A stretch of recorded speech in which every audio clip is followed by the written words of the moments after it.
सनातन से आप क्या समझते हैं? सनातन से मैं ये समझता हूँ कि जो आरएसएस की आइडियोलॉजी सिर्फ सनातन में सिर्फ ब्राह्मणों की बात होती है। क्योंकि आप कभी किसी संघ की शाखा में नहीं गए इसलिए आप ये बात कह सकते हैं। क्योंकि आरोप लगा रहा हूँ, आप मुझे क्लियर कर दीजिए, अगर आरएसएस ब्राह्मणों का संगठन नहीं है तो मुझे क्लियरिफिकेशन दे।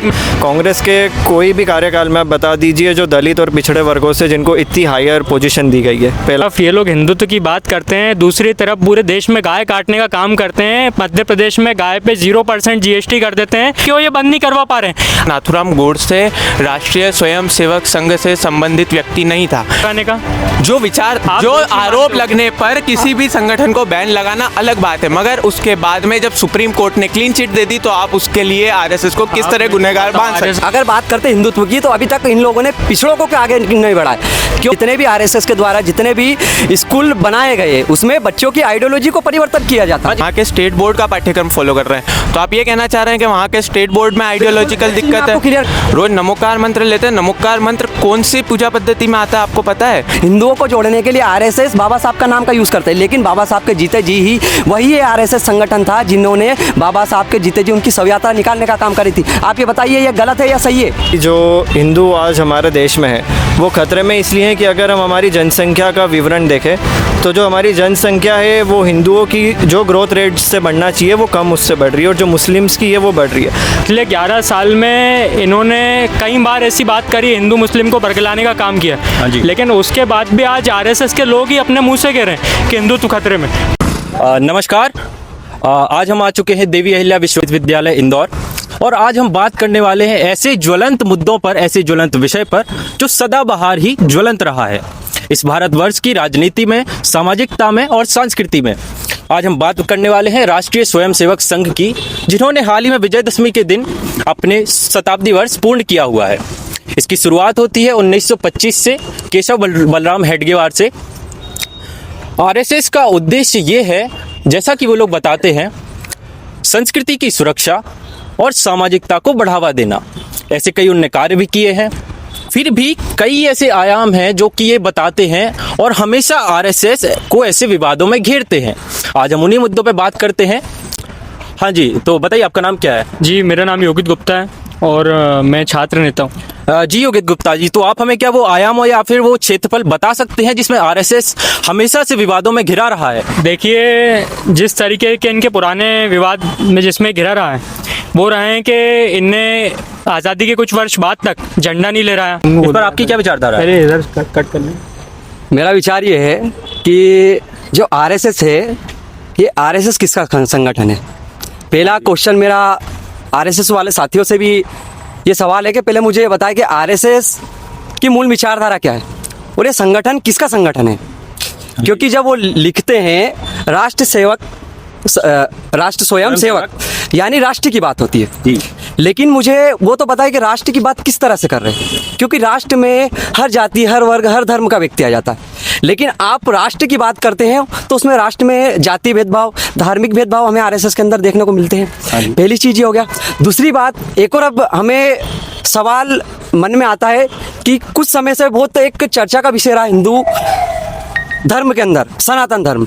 सनातन का मतलब क्या होता है, जरा मुझे वो भी समझ में आए कि सनातन का उदय कैसे हुआ और सनातन। तो आपके सवाल ये है कि आरएसएस जातिवाद को प्रमोट करता है? बिल्कुल जी, बिल्कुल। और आरएसएस समाज में असामाजिकता फैलाता है।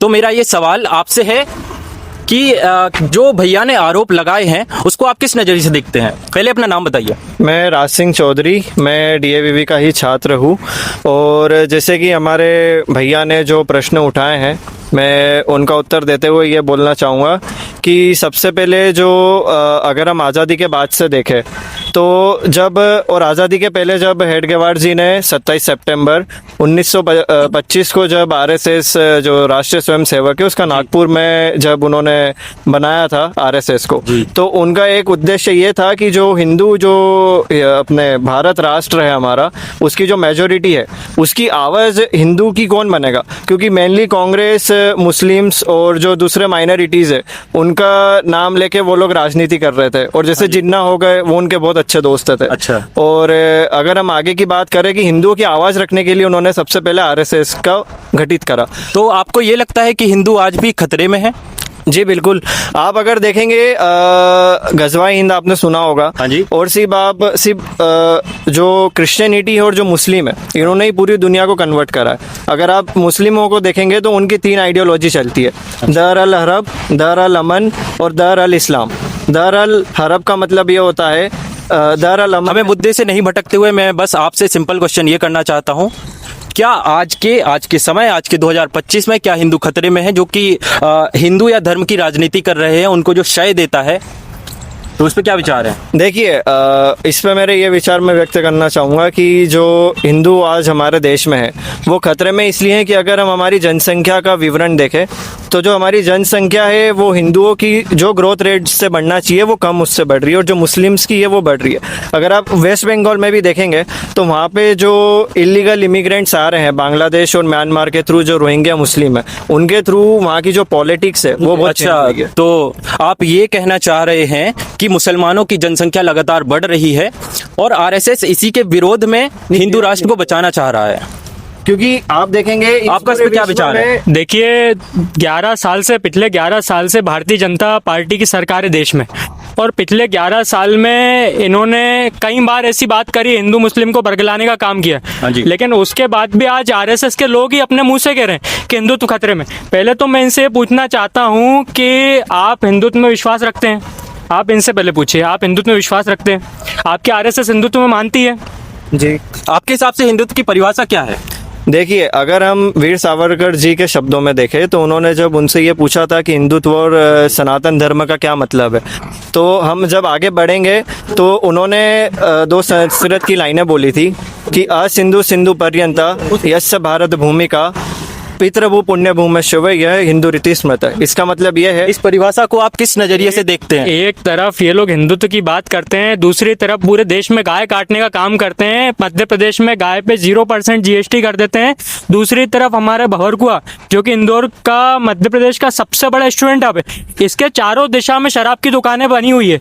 चारों दिशा में शराब बिक रही है, जगह जगह गांजा बिक रहा है, 2 नंबर की शराब बिक रही है।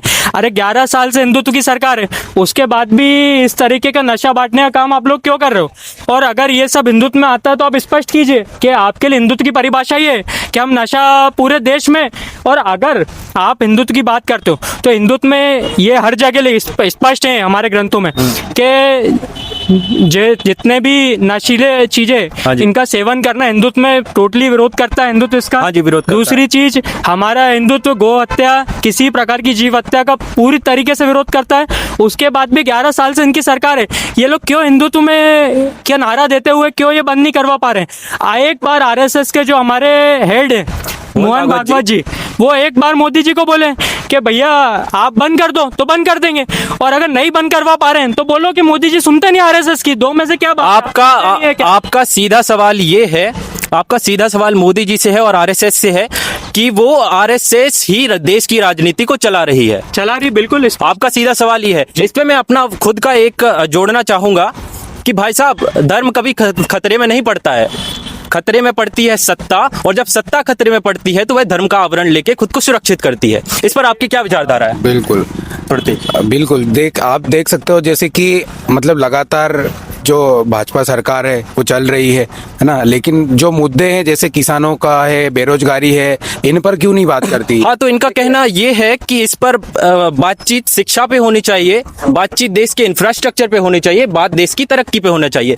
आज भी 2025 में देश को आजादी के इतने साल हो चुके हैं, आज भी बात धर्म पे ही क्यों अटकी है? जी बताइए। देखिए, मैंने जो पहले भैया से जो क्वेश्चन करा था, मैं उसी का आंसर अभी तक नहीं ले पाया हूँ, क्योंकि मेरा पहला मुद्दा यही था कि जो राष्ट्र सेवक जो आरएसएस है, जो राष्ट्र की बात करता है, पहले तो राष्ट्र की परिभाषा मेरे को समझाए, क्योंकि राष्ट्र में किस तरह से लोग आते। दूसरी बात मैंने बात करी धर्म की बात, तीसरी बात मैंने करी कि सनातन की बात करी, सनातन शब्द की बात करी, क्योंकि मेरी सनातन से आप क्या समझते हैं? सनातन से मैं ये समझता हूं कि जो आरएसएस की आइडियोलॉजी सिर्फ सनातन में सिर्फ ब्राह्मणों की बात होती है। सनातन में सिर्फ ब्राह्मणों की बात इसलिए होती है क्योंकि अभी आपने कल की भी घटना देखी होगी कि जो मध्य प्रदेश, जो देश के सीजीआई है, जो कि सर्वोच्च पदों पर बैठे, जो कि न्यायालय में हमारे गरीबों की बातों को उठाने का काम करते हैं, फैसला लेने का काम करती है, लेकिन उनके ऊपर एक जूता मारने की साजिश की जाती है। आप उनकी जब देखेंगे तो उनकी उम्र निकलेंगी 70 साल, और एक अधिवक्ता है जो कि बहुत अच्छे से जी। लॉ का नॉलेज रखते हैं। सोचे जिस संविधान को बाबा साहब ने गरीबों, आदिवासियों, पिछड़ों के लिए और हर देश के नागरिक को समानता का अधिकार लाने का काम करा, हाँ जी। उसमें आप जब दलित को एक सीजीआई बनते हैं जो कि लगातार भारत की व्यवस्था को सुधारने का काम कर रहे हाँ, हैं। तो ऐसा है कि जैसे अमेरिका जो कि है वो संसद प्रधान है, जापान है जो संसद प्रधान है, ऐसे ही हमारा भारत देश है जो कि संविधान प्रधान है। इसी मुद्दे पे ये बात इन्होंने कही जो सीजीआई वाली, संविधान प्रधान देश के सर्वोच्च पद के सर्वोच्च न्यायालय के मुख्य न्यायाधीश को जूता मारने के उद्देश्य को आप कैसे देखते हैं? देखिए, सबसे पहले मैं आपको ये बताना चाहूँगा कि अगर हम बीजेपी सरकार में देखें तो जो राष्ट्रपति है, जैसे रामनाथ कोविंद जी है और अभी जो द्रौपदी मुर्मू जी है, वो दोनों दलित और पिछड़े वर्गों से आते हैं। कांग्रेस के कोई भी कार्यकाल में आप बता दीजिए जो दलित और पिछड़े वर्गों से जिनको इतनी हायर पोजीशन दी गई है। पहला मेरा ये प्रश्न है। सेकंड, इनका जो जब प्रश्न इन्होंने पूछा कि दलित की, आप पहले मैं उनसे पूछूंगा कि परिभाषा बता। जो हमारे सीजीआई जी है वो मेरे को दलित किसी वे से नहीं लगते। पहले वो हिंदू थे, फिर वो बुद्धिज्म में आए, और आप उनकी अगर कार्यशैली देखेंगे तो जो हमारे जो दलित लोग आते हैं वो थोड़े मतलब देखिए, मुद्दा जातिवाद की तरफ बढ़ रहा है, तो मैं भाई साहब की भी राय मेरी जानना बात चाहूंगा। सुनिए, ये जातिवाद तो बात की बात है, लेकिन ये सबसे पहले बात करते हैं राष्ट्र निर्माण की। ये क्या इनके जितने भी आरएसएस प्रेमी कार्यकर्ता हैं, ये भी और इनके जो हेड है मोहन भागवत जी, ये भी मेरे सवाल का कभी जवाब नहीं दे सकते। एक तरफ राष्ट्र निर्माण की बात करना है ना, अपने कार्यकर्ताओं को बरगलाना है कि राष्ट्र निर्माण, ये अपने कार्यकर्ताओं को मैं मानता हूँ तो आप बताइए आरएसएस की राष्ट्र निर्माण में कितनी भूमिका है? आरएसएस की राष्ट्र निर्माण में एक बहुत बड़ी भूमिका रही है, और आज से ही नहीं, सदैव से रही है। 100 साल में 10 काम गिनवा लिए, 100 साल में 10 काम। मैं मान जब आप ये कहते हैं ना कि राष्ट्रीय स्वयंसेवक संघ की राष्ट्र निर्माण में कोई भूमिका नहीं रही है, समाज के उत्थान में कोई भूमिका नहीं रही है, तो आप उन सभी छात्रों के भावनाओं के साथ खिलवाड़ करते हैं जो विद्या भारती के बात यहाँ पे भावना सुनिए जो है विद्यालय चल रहे हैं, जो मैं कह रहा हूँ, देखिए पहली बात तो आपको मैं एक चीज क्लियर कर दूं कि जो आरएसएस को बताया जाता है कि हिंदुओं का संगठन है, ये सबसे बड़ी गलतफहमी फैलाई जाती है, भ्रम फैलाया जाता है, क्योंकि आरएसएस हिंदुओं का संगठन नहीं है, आरएसएस ब्राह्मणों का संगठन है। आपको एक चीज क्लियर मैं कर दूं, आप ये किस नजरिए से देखते हैं कि आरएसएस एक ब्राह्मणों का संगठन है, ना कि हिंदू का संगठन है? ये बिल्कुल एक जिसको कहते हैं तथ्यहीन बात है, बिल्कुल, क्योंकि आप कभी किसी संघ की शाखा में नहीं गए, इसलिए आप ये बात कह सकते हैं। क्योंकि आप किसी चीज पूछना चाहूंगा, आपने आप मुझे, मैं आरोप लगा रहा हूँ, आप मुझे क्लियर कर दीजिए, अगर आरएसएस ब्राह्मणों का संगठन नहीं है तो मुझे क्लियरिफिकेशन दे। एक मिनट, मैं तो बस इनसे इतना पूछना चाहता हूँ, एक मिनट, मैं बस इन दोनों जन से, जो आरएसएस प्रेमी लोग हमारे बीच में, इनसे इतना पूछना चाहता हूँ कि आरएसएस का काम क्या है। मेरे को आप काम बता दीजिए, आरएसएस का काम क्या, मूल मोटिव क्या है? देश जी, आप आरएसएस को अच्छे से जानते हैं, तो आरएसएस का काम क्या है? देखिए, स्वयंसेवक संघ का जैसा परिभाषा सा है, स्वयंसेवक, स्वयं से राष्ट्र की सेवा करने वाला संगठन। हम लोग ये बात नहीं करते, हम सत्ता की बात नहीं करते, हमारे संगठन का राष्ट्रीय स्वयंसेवक ऐसा कहा जाता है कि जो नाथूराम गोडसे, जो महात्मा गांधी का हत्यारा था, वो भी स्वयंसेवक संघ से कहीं ना कहीं संबंध रखता था। तो इसमें आपके क्या विचार हैं कि उन्होंने क्या महात्मा गांधी को मार के राष्ट्र निर्माण का कार्य किया है? बिल्कुल, क्योंकि देखिए आजाद भारत का पहला आतंकवादी था नाथूराम गोडसे, ये पूरी दुनिया को पता है। और आरएसएस 100 साल की बात करती है, तो 100 साल में मेरे को बताइए कैसा देश को क्या दिया उसने, मेरे को तो क्या नाती था पहला आतंकवादी नाथूराम गोडसे को भाई साहब ने जैसे कहा, उस पे क्या विचार रखना चाहिए? पर बिल्कुल, मैं अपने विचारों की जगह भारत के पूर्व प्रधानमंत्री अटल बिहारी वाजपेयी जी को कोट करना चाहूंगा, जिन्होंने लोकसभा के पटल से ये कहा था कि नाथूराम गोडसे राष्ट्रीय स्वयंसेवक संघ से संबंधित व्यक्ति नहीं था। और उसके आप लेख उठा के देख सकते हैं, वो जगह जगह पर आरएसएस का विरोध करता आया है। वो हिंदू महासभा का कार्यकर्ता रहा होगा, जिस कारण उससे जोड़ा गया। और जहां तक महात्मा गांधी की हत्या का विषय है, ये सवाल तब भी उठा था, तब भी आरएसएस के ऊपर ये आरोप लगे थे, जिस कारण उसके ऊपर उसको कांग्रेस सरकार ने बैन किया था। मगर माननीय उच्च न्यायालय द्वारा, माननीय उच्चतम न्यायालय के द्वारा, उच्च न्यायालय भी नहीं, उच्चतम न्यायालय के द्वारा राष्ट्रीय स्वयंसेवक संघ महात्मा, पहली बात कांग्रेस ने नहीं, सरदार पटेल ने बैन लगाया था पहली बार आरएसएस वो पे। कौन सी पार्टी की सत्ता के गृह मंत्री थे? वो कौन सी पार्टी मानते हो बैन लगाने का? जो विचार आप जो दोषी आरोप मानते हो? लगने पर किसी भी संगठन को बैन लगाना अलग बात है, मगर उसके बाद में जब सुप्रीम कोर्ट ने क्लीन चिट दे दी तो आप उसके लिए आरएसएस को किस तरह गुनहगार मान सकते आरएसएस हैं? का काम क्या, बस इतना मैं आपसे पूछता हूँ, आरएसएस का काम क्या है? नहीं, एक मिनट, मेरे को काम जानना है। आरएसएस करती क्या है, क्या काम कर रहा है 100 साल में, ये बताओ। क्या कार्य है? आप बताना मोटिव चाहेंगे क्या है? क्या काम है आरएसएस? देखो आरएसएस ने अगर हम क्या है? माइक्रो और मैक्रो लेवल पे देखें तो दोनों में उन्होंने काम करा है। और पहले मैं भैया का उत्तर देता हूँ कि उनका मोटिव क्या है। तो राष्ट्रीय स्वयंसेवक संघ का मोटिव ये है कि जो देश निर्माण है वो, जैसे जब हमारी आज़ादी हुई तो हमने जो एजुकेशन पॉलिसी अडॉप्ट की थी वो थोड़ी जो हमारी पश्चिमी संस्कृति से मोटिवेटेड है। तो जो मेनली तो हिंदुओं को संगठित रखना, क्योंकि जो हिंदुओं का विघटन हुआ था, जो ब्रिटिशर्स ने कास्ट सिस्टम लाके हिंदुओं को पूरा मतलब अलग अलग कास्ट में बांट दिया था, उसके कारण हिंदुओं को संगठित रखना था। ये सबसे पहला उनका वो था मोटिव। सेकंड मोटिव ये था कि हिंदुओं की जो राजनीति में आवाज़ बनना है, क्योंकि उस समय हिंदुओं की आवाज़ नहीं सुनी जाती थी। अच्छा, तो आप ये समझना चाहते हैं कि महात्मा गांधी हिंदू नहीं थे, पूरे- जवाहरलाल नेहरू हिंदू नहीं थे, चंद्रशेखर आजाद हिंदू नहीं थे, आप इनको गैर हिंदू कहना चाहेंगे? नहीं, मैंने तो ये बोला ही नहीं। आप जिस कालखंड की ये बात कर रहे हैं उस समय पर चंद्रशेखर आजाद जी ने जो है अपने आप को गोली मार ली थी, या फिर वो उस कालखंड में चल रहे थे जब वो एक रिबेलियन थे, वो एक पॉलिटिशियन नहीं? इनके सवाल का मैं जवाब देना चाहूंगा। कई बार ऐसे आरोप भी लगते हैं कि आरएसएस आतंकियों को पनाह देता है। इन्होंने आरएसएस का देश की आजादी में कोई योगदान नहीं है, इस पर आपका क्या विचार इन्होंने कहा, मेरी बात सुनिए, इनके पहले सवाल का जवाब देना चाहूंगा। इन्होंने कहा आरएसएस हिंदुओं को एकत्रित रखना चाहता है, गाय काट के एकत्रित रखना चाहता है, पूरे देश के युवाओं को शराब का नशा करवा के एकत्रित करना चाहता है। अरे मोहन भागवत जी मोदी जी से कहिए ना कि शराब बंद कर दे, तो तुरंत बंद करेंगे, क्यों नहीं कह रहे? और अगर नहीं कह पा रहे हो तो बोल दो कि मोदी जी सुनते नहीं है हमारी। लेकिन मोहन भागवत जी का तो ये कहना है कि वो राजनीति में बिल्कुल इंटरेस्ट नहीं लेते हैं, उनका मोदी जी से कोई लेना देना नहीं है। हालांकि अभी के दिनों में जब उन्होंने एक प्रेस कॉन्फ्रेंस में कहा था कि आरएसएस की कभी वो ऐसी नहीं रही है राजनीति, या फिर उनकी विचारधारा कभी ऐसी नहीं रही है कि वो देश को अलग करें या फिर मुसलमानों को गलत नज़र से देखें, वो हमेशा सबको साथ में लेके चलने की विचारधारा रही है। चलिए, बिल्कुल ये जैसा बोल रहे हैं कि आरएसएस हिंदुओं का संगठन है, तो मैं पूछना चाहूंगा कि 1925 से लेके आज 2025 तक आज भी एक भी दलित, एक भी आदिवासी, एक भी पिछड़ा अभी तक संघ का संचालक क्यों नहीं बन पाया? ये क्यों? अगर बात करते हिंदुत्व की तो अभी तक इन लोगों ने पिछड़ों को आगे नहीं बढ़ाया, क्यों? और ये बात करते हैं कि हम दुनिया के सबसे बड़े संगठन है। इस पर आपकी क्या विचारधारा है? बिल्कुल, देखो जैसे बता रहे हैं, मेरा तो एक ही सवाल है आरएसएस वालों से कि वो मेरे को शिक्षा के क्षेत्र में और बेरोजगारी और किसानों को ये जो मुद्दे हैं इन पर क्यों नहीं बात करती? शिक्षा की अगर बात करें तो आरएसएस की 83,000 लगभग शाखाएं लगती हैं, उन्होंने कई सारे स्कूल भी खोले हैं, और उन स्कूलों को आप ये समझते हो वो शिक्षा का आधार नहीं है, वहां पे गलत शिक्षा दी जा रही है, गलत शिक्षा दी जा रही है, उस पर क्या विचारधारा है? बिल्कुल गलत है। जो इनके जो सरस्वती शिशु स्कूल है, चाहे वो विद्या भारती हो, जितने भी आरएसएस के द्वारा जितने भी स्कूल बनाए गए उसमें बच्चों की आइडियोलॉजी को परिवर्तन किया जाता हाँ है। जी, तो बच्चों की आइडियोलॉजी को का परिवर्तन किया जाता है विद्या भारती स्कूलों में।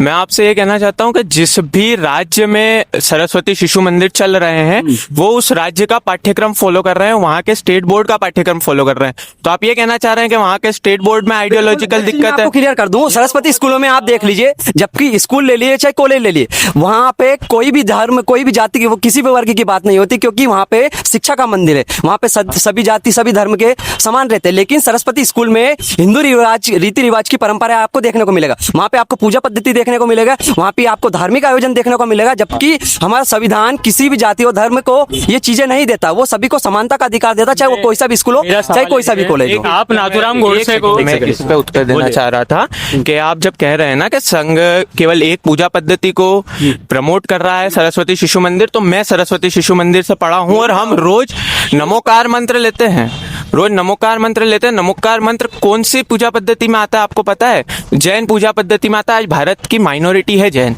हम देखिए, मैं बस एक जगह में कंक्लूड करना चाहूंगा। हम बुद्ध की, आप मैं- उत्तर पूरा होने दें बस 2 मिनट में, क्योंकि अपने एक्सपीरियंस से बोल रहा हूँ इसलिए बोलिए, बोलिए। कि हमारे स्कूल में गौतम बुद्ध का एक बड़ा पोर्ट्रेट लगा हुआ है। गौतम बुद्ध जो है वो बौद्ध धर्म के संस्थापक है। महावीर का पोर्ट्रेट लगा हुआ है, वो जैन धर्म के संस्थापक है। गुरु नानक देव, गुरु गोविंद सिंह के पोर्ट्रेट्स लगे हुए हैं, हम उनकी बात करते हैं। आप हमारे बात यहाँ करें। प्रातः स्मरणीय मंत्र होता है, उसमें गुरु गोविंद सिंह जी का, गुरु नानक देव जी का नाम लिया जाता है, उसमें भगत सिंह जी का नाम नाम लिया जाता है और उसके अंदर आपके देखिए नाम की बात मत करिए, नाम तो बाबा साहब डॉक्टर भीमराव अंबेडकर का भी लिया जाता है, बाबा साहब डॉक्टर भीमराव अंबेडकर का भी नाम लिया जाता है। लेकिन आपको मैं बता दूं, आरएसएस ही वो संगठन था जो कि बाबा साहब के जीते जी बाबा साहब की शव यात्रा निकाली गई, वो भी आरएसएस नहीं निकाली। जबकि जो बाबा साहब की आज बात करते हैं, जो बाबा साहब के साथ साथ हिंदुओं को जोड़ने के लिए आरएसएस बाबा साहब का नाम का यूज करते हैं, लेकिन बाबा साहब के जीते जी ही वही आरएसएस संगठन था जिन्होंने बाबा साहब के जीते जी उनकी शव यात्रा निकालने का काम करी थी। आप ये बताइए ये गलत है या सही है? मैं एक बात यहाँ पे क्लियर कर देना चाहता हूँ कि राष्ट्रीय स्वयंसेवक संघ का भी, जैसा इन्होंने बताया, सेवा भारती, उससे समझ आता है कि वो एक धर्मनिरपेक्ष संघ है। अगर वह धर्मनिरपेक्ष संघ है तो 42वें संशोधन के दौरान वहां पे जब सेक्युलर और सोशलिस्ट वर्ड जब कॉन्स्टिट्यूशन में जोड़े गए तो उसका विरोध आरएसएस ने क्यों किया? जी देखिए, अगर मैं आपको सिंपल परिभाषा में बताऊं तो सबसे बड़ा जो धर्म निष्पक्ष या तो से सेक्युलर बोलते हैं वो हिंदू धर्म ही है। आप हिंदू धर्म में देख लीजिए, सबसे बड़ा सेक्युलर धर्म हिंदू धर्म है। उसमें आप कोई से भी देवी देवताओं को पूछ सकते हैं। आप मुस्लिम उठा लीजिए, उनमें सिर्फ आप अल्लाह को मान सकते हो। क्रिश्चियन उठा लीजिए, सिर्फ जीसस को मान सकते हो। और ये जो इन्होंने बोला है कि जो विद्या भारती स्कूलों में जो बच्चों को सिर्फ हिंदुओं से रिलेटेड ही पढ़ाया जाता है, तो क्यों नहीं पढ़ाया जाए? और सबसे बड़ा है आइडियोलॉजिकल कन्वर्जन मदरसों और जो कॉन्वेंट स्कूल होती है उसमें जो छोटे बच्चों को जो सिखाया जाता है उसका आइडियोलॉजिकल कन्वर्जन होता है। इसका जवाब दीजिए। तो इसकी देन क्या कांग्रेस है? जी, इसकी देन कांग्रेस है? नहीं, कांग्रेस इसकी देन बिल्कुल भी नहीं है। मैं बस इनसे एक चीज पूछना चाहता हूँ कि ये आप नाथूराम गोडसे को हत्यारा मानते हो या नहीं मानते हो? आप मानते हो या नहीं मानते हो? गांधी जी की हत्या का? बिल्कुल नहीं, इतना सोचना पड़ रहा है आपको। बिल्कुल मानते हैं, ये तो मतलब एक- लगाओ नारा पे, नाथूराम गोडसे मुर्दाबाद। मुर्दाबाद मुर्दाबाद। सीधी सी बात है, जिस व्यक्ति ने देश की आजादी में अपना सब कुछ न्यौछावर कर दिया उसके लिए इतना सोचना नहीं। एक सेकंड में हमारा रिप्लाई होना चाहिए कि वो आतंकवादी था, उसमें कोई दो राय नहीं।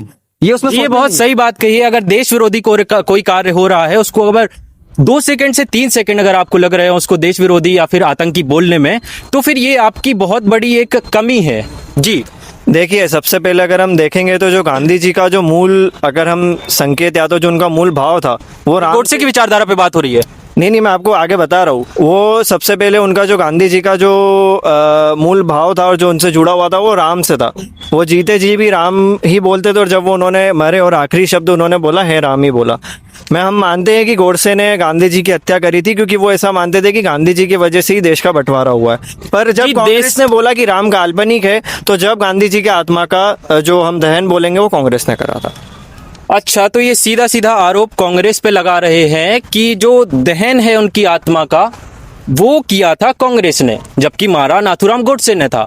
इस पर क्या विचार रखते हैं? देखिए, मैं इन फालतू की चीजों से मतलब नहीं रखता हूँ, इसलिए नहीं रखता हूँ क्योंकि सीधी सी बात है, सबके अपने अपने व्यक्तिगत विचार रहते हैं। ये सिर्फ इसलिए इस चीज का खंडन किया जाता है क्योंकि लोग आज धर्म की राजनीति कर रहे हैं। भगवान जो राम है वो काल्पनिक है या नहीं है वो सबको पता है। जिसके अंदर ईश्वर है वो ईश्वर को मान रहा है। तो क्या देश के 122 करोड़ लोगों की भावनाओं से खेलना, उनके जो जिनको वो मानते हैं उनको काल्पनिक बताना, एक मिनट, ये कहाँ की राजनीति है या फिर कहाँ की सोच है? ये सिर्फ राम काल्पनिक है, किसने बोला था? कांग्रेस पूरी कांग्रेस ने बोला था।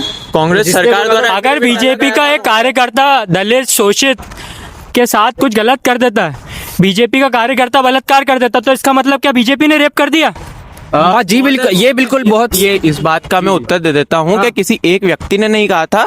तब केंद्र में कांग्रेस की सरकार थी और उस सरकार ने कोर्ट में एफिडेविट डाला था। ये मुद्दा तब का है जब राम सेतु का ब्रिज ओवर करने की, उसको हटाने की बात चल रही थी। तब एक अच्छा, कोर्ट में एफिडेविट डाला था जो भारतीय सरकार से डाला था और भारतीय सरकार साथ में एफिडेविट। मेरी बात सुनिए, मैं बस इतना पूछना चाहता हूँ, 100 साल में 100 काम गिनवा दे, मैं आरएसएस जिंदाबाद का नारा लगा दूंगा। 100 साल में 100 काम गिनवाने की बात बहुत बड़ी बात कही है। अगर आप एक गिनवा पाते हैं, नाम भी बता दे। जी जी, क्रांतिकारियों के नाम बताइए, आप बताइए। क्रांतिकारियों के मतलब भारत के इतिहास के कि आरएसएस के? आरएसएस के क्रांतिकारी, उनका स्वतंत्रता जो संग्राम हुआ उसमें क्या योगदान रहा? देखिए, हमारे जो राष्ट्रीय स्वयं सेवक संघ के जितने भी प्रचारक है और जो 1962 में जब इंडो चीनो वॉर हुआ था, जबकि नेहरू जी ने चाइना से पंचशील एग्रीमेंट करा था, उसके बाद भी 1962 में जो इंडो चाइना वॉर हुआ था उसमें स्वयं सेवकों ने लड़ाई करी थी। इसके कारण ही कांग्रेस ने 1963 के 26 जनवरी की जो हमारी परेड होती है उसमें आरएसएस के स्वयं सेवकों को बुलाया था। स्वयं सेवकों का इन्होंने काम गिनवाया है कि वो जो पंचशील हुआ था, जो भी एग्रीमेंट हुआ था, वो काम का उसमें सुनिए, कांग्रेस के 100 काम आप गिना दीजिए फिर। तो क्या कांग्रेस की डिबेट चल रही है, आरएसएस के 100 साल पूरे हुए कि कांग्रेस के 100 साल पूरे हुए? तो ऐसे 100 काम कोई कैसे गिना थोड़ी देर पाएगा? बाद पहुंच जाओगे पाकिस्तान पे, 10 काम गिनवा दो चलो। सर देखिए, सबसे पहले अगर 10 काम वैसे तो हम गिना देंगे, पर ऐसे हम देखा जाए तो जब भारत आज़ाद हुआ, भारत के आज़ाद होने के बाद टोटल अगर हम कुल देखें तो आरएसएस के ऊपर 3 बार बैन लगा है। सबसे पहले जब गांधी जी की हत्या हुई थी, जी 1948 में गांधी जी की हत्या हुई थी, उसके बाद नेहरू गवर्नमेंट ने आरएसएस पे बैन लगाया था। उसके बाद जो ब्राह्मण लोगों पे महाराष्ट्र पे जो अटैक हुए थे वो सब लोग भूल जाते हैं। उसके बाद जब आरएसएस के ऊपर जब बैन लगा था, जब इमरजेंसी लगी थी इंदिरा गांधी जी के समय में, और दूसरा बैन जब लगा था जब अपना ये तीसरा बैन। इस बैन को आप किस नजरिए से देखते कोई हैं? भी सवाल पूछे, वही मैं कह रहा हूं इनके कि पास बैन- कुछ भी नहीं है कि 70 बैन साल में लगने का- कांग्रेस ने क्या किया, पाकिस्तान में ऐसा हो गया, हिंदू मुस्लिम, इन 3 बातों के देखिए- अलावा इनके पास कुछ नहीं, 10 काम नहीं देखिए, पा रहे हैं। इनका यहाँ पे RSS की तरफ से आए लोग हैं। इनका यहाँ पे सीधा सवाल ये है कि जब आप 70 साल की गवर्नमेंट कांग्रेस पे जो है आरोप लगाते हो, तो आरएसएस को भी 100 साल हो गए हैं, उन पे भी आरोप लगने चाहिए, उनके भी काम गिनवाए जाने चाहिए। वही हम लोग कह रहे हैं। बोलिए। बोलिए। विद्या भारती के द्वारा छात्रों को शिक्षा, उसके बाद में ज्ञान भारती के द्वारा शिक्षा। वो कौन सी शिक्षा है भाई साहब, सब जानते हैं वो कौन से वो शिक्षा मेरी बात जी, सुनिए, जी, कौन कोई कोई से अधिकारी जी, नहीं जी, बनाए जा रहे, एक वो कोई से सेकंड। अधिकारी कर्मचारी कौन नहीं से- बनाए जा रहे, वो आरएसएस के कार्यकर्ता बनाए जा रहे हैं। स्कूलों में जो विद्या भारती, जो सरस्वती स्कूलों की आप बात कर रहे हैं, उसमें सिर्फ आरएसएस के कार्यकर्ता बनाए जाने का काम कर रहा है, ना है कि कोई अधिकारी, और जो कि समाज के हित में काम करने वाले लोग हैं। तो आपके हिसाब से आरएसएस का कार्यकर्ता बनाए जाने के क्या क्राइटेरिया है? उनकी सिर्फ आरएस की एक ही आइडियोलॉजी रही है, चाहे वो 1925 से लेकर आज 2025 तक आप बात कर लिए। भारत में सांप्रदायिक दंगे करवाना, जातीय भेदभाव करना, हिंदुओं को मुस्लिम से लड़ाना, और बस यही उनकी आइडियोलॉजी रही, इसके अलावा कोई नहीं रही। एक चीज मैं कहना चाह रहा हूँ कि इनकी सरकार क्या स्कूल नहीं खुलवा पा रही है देश में, या एजुकेशन नहीं दे पा रही, जो इनके संगठन को स्कूल खोलना पड़ रहा है, इनके स्कूल को इनके संगठन को खोलना पड़ रहा है स्कूल। महोदय, वो स्कूल पिछले 11 सालों में नहीं खुले हैं। अरे तो वो 11 स्कूल कब खुले हैं वो 11 आपको भी साल में जानना बंद कर चाहिए। दो ना। 1968 अगर में आपके खुले हैं। मोदी जी सक्षम है देश में को एजुकेशन देने के, तो 11 साल में स्कूल बंद क्यों नहीं कर देते आरएसएस? केंद्रीय विद्यालय आई थिंक 60 अराउंड नए केंद्रीय विद्यालय बनेंगे करोड़ों के बजट से, वो इन्होंने जी, नहीं केंद्रीय विद्यालय बनेंगे, लेकिन उत्तर प्रदेश गवर्नमेंट ने और बिहार गवर्नमेंट ने जो इतने अभी कितने हुए? प्राइमरी स्कूल बंद कर दिए हैं, उस पे क्या विचारधारा है आपकी? ये आरएसएस से कैसे जुड़ा हुआ है? सरकार आरएसएस से जुड़ा। ये आरोप लगा रहे हैं कि आरएसएस की राजनीति चलती मैंने है। अभी जब मैंने कांग्रेस अभी सरकार की बात करी, अभी हमने सरकार की बात करी, एक मिनट, अभी हमने सरकार के 10 स्कूल की काम बात कहाँ करी। गए? 10 काम जो गिनवाने वाले थे, 10 काम कहाँ नहीं नहीं, गए? अभी 100 इन्होंने काम बात चले करी गए। थी, अभी इन्होंने बात करी थी कि बोले हमारे सरकार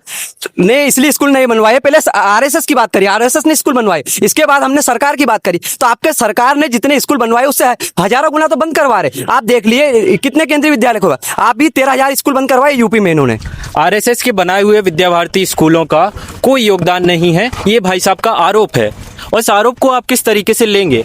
ये बिल्कुल मैं इसको नहीं मानता हूँ, क्योंकि अगर आप देखेंगे कि जो बच्चों को जो शिक्षा मिल रही है वहाँ पे, वो अगर कोई बच्चा अगर अपने धर्म से रिलेटेड पढ़ रहा है तो उसमें क्या बुराई है, आप बताइए मेरे को।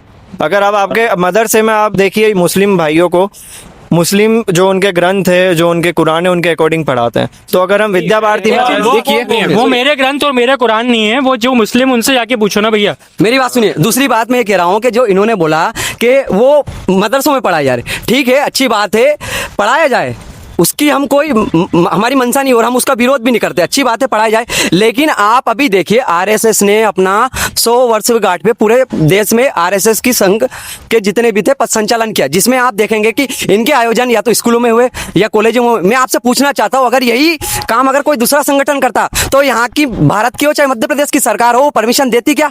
ये मेरा आपसे सवाल है। ये बहुत सारे कार्यक्रम जो हैं दूसरे संगठनों के भी स्कूलों में होते आए हैं, और कौन से स्कूलों से निकले हैं वो आपने शायद देखे नहीं होंगे। सभी प्राइवेट स्कूलों से, अधिकांश जो हैं वो प्राइवेट या सेमी प्राइवेट स्कूलों से निकले हैं, और जिन स्कूलों से निकले हैं वो वहाँ के प्रशासन द्वारा अनुमति लेके निकले हैं। तो ये प्रशासन की अनुमति में आरएसएस के लोग बैठे हैं। आपको मैं एक चीज क्लियर कर दूं, प्रशासन के लोगों में आरएसएस के ही लोग बैठे हैं। इसका प्रमाण सारे आपको जितने भी उसके प्रमाण चाहिए, फोटो वीडियो देख ली, हर कॉलेज के प्रोफेसर वहाँ लाइन लगा के खड़े थे। आरएसएस के लोग सारे लाइन लगा के खड़े बोलिए, हैं। आप बोलिए। उसका प्रमाण सबसे पहली बात तो मैं ये कहना चाहूंगा, जब आपको मदरसों में इस्लाम पढ़ाए जाने से आपत्ति नहीं है, साल के 100 काम गिनवा। मेरी बात 10 काम मैं गिनाता हूँ। मैं इन्होंने- जी, सवाल एक मिनट, अभी सवाल बदल मदरसे की बात मदरसे की बात कंप्लीट कर दो। आपने मदरसों का बोला, मैंने किसी धार्मिक ग्रंथ का आपको मना करा? पढ़ाइए, अच्छी बात, मैं उस चीज का खंडन नहीं कर रहा हूँ, मैं आप चीज को उसका खंडन नहीं कर रहा हूँ। सुनिए मेरी बात, मैं आपको उस चीज का खंडन, आश्रम बने जिस तरह से मदरसे बने उस तरह से आश्रम बने, वहाँ पे हमारे धार्मिक ग्रंथ पढ़ाए जाते हैं। आपको मैं चीज क्लियर कर दूं, हमारे आश्रम बने हैं। अगर आप हिंदू धर्म की बात करते हो तो आश्रम बने, वहाँ पे धार्मिक ग्रंथ पढ़ाए जाते हैं, धार्मिक रीति रिवाज परंपराएं सिखाई जाती है। आप मदरसों की बात मत करो, आप स्कूल में मदरसों को मत जोड़िए। आप जो हैं आप थोड़ा गलत चले गए। मैं वापस आपको लेके आता हूँ कि जो आश्रम है वो मदरसों के समकक्ष नहीं, वो एक तरीके से आप कहें तो जो जमात होती है उसके समकक्ष होंगे। मदरसे जो हैं वो विद्यालयों के समकक्ष थे और हैं, क्योंकि बोर्ड से मान्यता मिलती है मदरसों को, ये आपको ध्यान रखना होगा। जी तो बोलिए। बोर्ड किसके अंतर्गत आता अरे है? आश्रमों में सरकार के तो- अंतर्गत नहीं है बोर्ड। किसने बोल मदरसों दिया? को कौन दे अरे रहा है? किसने बोल दिया कि अन्य- आश्रमों को मान्यता नहीं है? मैंने ये नहीं कहा आश्रमों को मान्यता नहीं है। उसका मैंने क्या comparison कहा, अब मैंने क्या कहा, आप गलत जा रहे हैं। कौन शैक्षणिक बोर्ड जो है वो आश्रम को नहीं, वो विद्यालयों को मान्यता देता है। विद्यालयों को मान्यता पूरी देने बात आप वाला मेरी जो कंप्लीट संगठन है, होने आप पूरी मेरी होने नहीं एक दे रहे। तरफ ये लोग बात करते हैं हिंदू मुस्लिम की, एक तरफ बोल रहे हैं कि बोर्ड मान्यता देता है, दूसरी तरफ ये बात करें हिंदुत्व की। अरे भैया, जब सरकार आपकी हिंदूवादी है तो मदरसों को मान्यता कौन दे रहा है? बैन कर दो, आपको अगर मदरसा ऐसा लग रहा बोर्ड है। किसने बनाया? मदरसा बोर्ड किसने बनाया? देखो एक बार आप बताओ किसने बनाया? चेक करिए, कौन आप से बताओ राज्य किसने में बनाया? मेरा ये मानना है, आप मदरसे की बात कर, सुनिए मैं आपको एक चीज क्लियर कर दूं, मैं मदरसों के पक्ष में नहीं हूं, मैं आश्रमों के पक्ष में नहीं हूं, मैं दोनों के पक्ष में नहीं हूं। मेरा ये कहना है, अगर आपको लग रहा है कि मदरसों से गलत एक्टिविटी हो रही है और भारत में अगर आतंकवाद उस चीज के कारण बढ़ सकता है तो उनको बैन कर दे। सरकार आपकी है, आप सरकार शब्द डाल रहे हैं, मैंने भाजपा कहा ही नहीं। भाजपा की सरकार है। अगर ऐसा लग रहा है, दिक्कत क्या है मदरसों से? ये बताओ दिक्कत क्या है? हमने ये इनके देखिए प्रश्न मदरसा- का उत्तर ये दिया है। देखिए मुस्लिम, पाकिस्तान, कांग्रेस 70 साल, इसके अलावा इनके पास काम क्या है? मेरे को तो ये बताओ। दूसरी- आरएसएस के पास मैं मानता हूँ कोई काम नहीं करने के लिए, एक चीज बस एक जाति सवाल और मेरा है, हाँ, उनको पूछ लें दो पहले। एक सवाल नहीं, मेरा इस है। सवाल का पहले नहीं, जवाब क्योंकि दीजिए। जवाब देते देते क्या वो बीच में सवाल? माइक छीन लेंगे। सवाल वापस दोहराएंगे आप? नहीं, लो, मैं छीन रहा हूँ, मेरे हाथ में तो है ना भैया माइक है। मैं अपना सवाल कर लेता हूँ। मेरा सवाल ये है, जिस भारतीय तिरंगे की आज पूरे भारत में रैलियां निकाली जाती है और बड़े गर्व के साथ आज तिरंगे को मान सम्मान के साथ ले जाया जाता है, उस तिरंगे को 52 साल अपनाने में क्यों लगे आरएसएस को? मुझे उसका जवाब चाहिए। जी। देखिए, मेरे को इस विषय पे मेरे को इतना ज्ञान नहीं है, तो मैं इस पे टिप्पणी नहीं करना कोई और चाहूंगा। तीनों में से किसी को सुनिए, तो ज्ञान एक चीज होगा। और- एक चीज मैं आपको और क्लियर हाँ, कर दूं, बताओ। आपको एक चीज में और क्लियर कर दूं। ये आज जिस तिरंगे को गर्व के साथ ले जाते हैं, जब आप आरएसएस की शाखाएं देखेंगे तो जो आरएसएस का जो झंडा लगता है उसके नीचे जो हम बोलते हैं कि जो एक जो रंगोली बनाई जाती है, अशोक चक्र जो बनाया जाता है, जो मंडल बनाया जाता है, वो जो मंडल जो बनाया जाता है उस मंडल में आप तिरंगे को बनाते हैं। यानी उस तिरंगे के ऊपर आरएसएस का झंडा लगाया जाता है, उस तिरंगे के ऊपर आरएसएस का झंडा लगाया जाता है। यानी आपके लिए देश का तिरंगा जरूरी नहीं है, आपके लिए जरूरी है तो आरएसएस का भगवा ध्वज जरूरी है। प्रूफ दिखाइए, क्योंकि मैं 15 साल शाखाओं में गया हूँ। जी, बिल्कुल, मैं मैंने आपको- कभी तिरंगा बना हुआ तो नहीं देखा। आपके इस चैनल के वीडियो में मैं आपको फोटो सहित उसका प्रूफ दे दूंगा। जी, ये बात बिल्कुल, अब आप प्रूफ देखेंगे तो इस पे मैं टिप्पणी करूंगा, क्योंकि मैं 15 साल शाखा में गया हूँ और मैंने कभी जीवन में तिरंगा बना हुआ नहीं देखा। मंडल बनता है। मेरे सवालों का जवाब मंडल क्यों में- नहीं मिल पा रहा मंडल में है? तिरंगा मैंने कैसे ये किया 3 भाई हमारे आरएसएस के यहाँ खड़े हैं, इनसे पूछ रहा हूँ 100 साल में 100 काम गिनवा दीजिए। नहीं गिनवा पाएंगे, उनके पास नहीं है। 100 साल में बताइए। हम गिनाने अरे लगते हैं, आप गिनाओ ना, उसमें 100 गिन चिल्लाने रहे अपन, लगते एक हैं। दो, एक हाँ एक बोलो, एक कौन सा काम है? मैंने तो सबसे पहले वो बताया 100 काम- कि इंडिया चाइना वॉर में उन्होंने हेल्प करी स्वयं सेवकों ने। सुनिए मेरे हाँ आप बोल दीजिए। बोलने दीजिए। सेकंड, जब आप देखेंगे कि जितने भी हमारे जब इमरजेंसी के टाइम जब जो हमने डिक्टेटरशिप का रूप देखा था जो भारत में, उसमें भी स्वयं सेवकों ने बहुत बड़ा, सन 1975 इंदिरा गांधी ने इमरजेंसी लगाई थी। उसमें भी स्वयं सेवकों का जो हिंदू भाई बहन है, जो सिख भाई बहन है, उनको जो बचाने का उसमें योगदान दिया।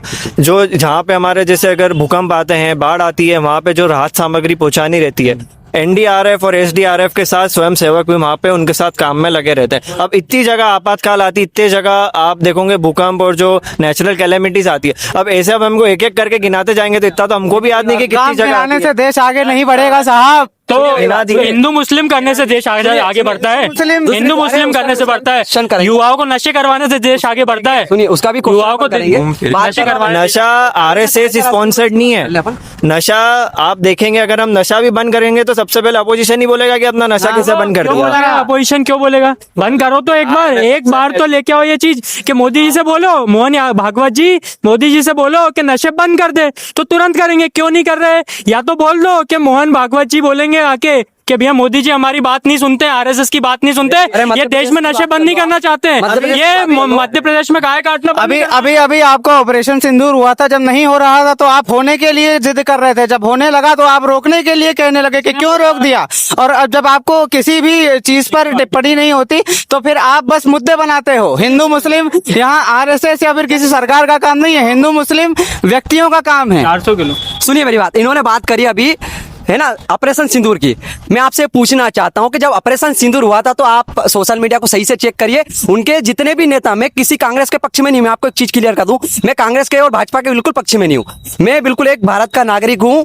मेरा सीधा सा एक सवाल ये है कि जो ऑपरेशन सिंदूर है उसमें सारे भारतीय, जितने भी भारतीय, चाहे किसी भी संगठन के, उन्होंने बोला कि मोदी जी आप लड़िए, हम पूरा देश, हम सब एक साथ है और हम पाकिस्तान पे विजय करेंगे। और इतना अच्छा मौका मेरे हिसाब से चाहता हूँ जी, यहाँ पे विजय की बात जो हो रही है वो ना धर्म की हो रही है ना पाकिस्तान की हो रही है, यहाँ पे आतंकवाद पे विजय की बात हो रही है। तो आतंकवादी जो है, जो विचारधारा है वो आरएसएस प्रमोट करता है, कांग्रेस प्रमोट करता है। अपना सवाल ये नहीं है कि कौन प्रमोट करता है, अपना सवाल ये है कि किस वजह से ये चीजें सामने आती हैं। ये बोल रहे हैं कि ऑपरेशन सिंदूर के दौरान कांग्रेस ने सपोर्ट नहीं किया या कांग्रेस इससे विद्रोह कर रही थी। पूरा इंडिया अलायंस, पूरे जितने विपक्षी नेता हैं, पूरों ने एक तरफा समर्थन दिया था मोदी सरकार को कि मोदी जी आप जाइए पाकिस्तान में घुसिए और जिन लोगों ने गंदा कृत्य किया इनको पूरा तरीके से इनका निपटारा कीजिए। और इसके बाद मैं आपको बता देना चाहता हूँ, 56 इंच के सीने वालों से मैं बोल देना चाहता हूँ आज कि ये जो सीज फायर हुआ ये डोनाल्ड ट्रंप करवा रहे हैं, तो हमारी सरकार ये टाइम पे क्या कर रही थी? ताली और थाली बजवा रही थी क्या? मैं इसमें बोलता हूँ, ये वैसे टॉपिक से भटक गए पर मैं इनका उत्तर देता हूँ।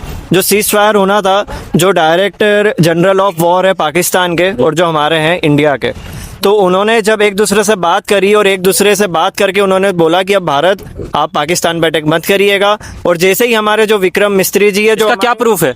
मैं बता रहा हूँ, हमारे जो विक्रम मिस्री जी है, जो विदेश नीति के प्रमुख है, अपने जयशंकर जी के नीचे हैं, वो 5-1 पे प्रेस ब्रीफिंग के लिए आने वाले थे।